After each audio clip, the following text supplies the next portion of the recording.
Hi, my name is Chris Haight. I'm with New York City Parks. I'm an ecologist. We're out here today in Saltmarsh in Alley Pond Park on Little Neck Bay in northeast Queens. This restoration site is essentially a culmination of many years of work.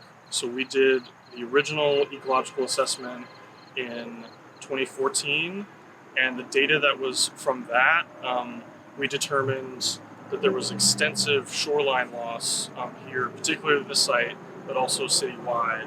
And so what we did is we put oyster castles out on the shoreline to try and reduce the wave energy.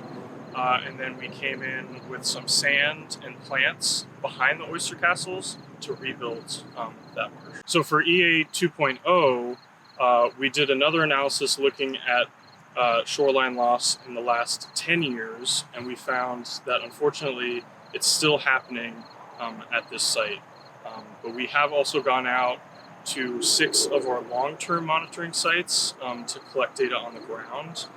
So for that data collection, we were looking at vegetation as well as some soil structural properties. The EA data collection is really important because it's going to inform the design and the planning for future restoration projects.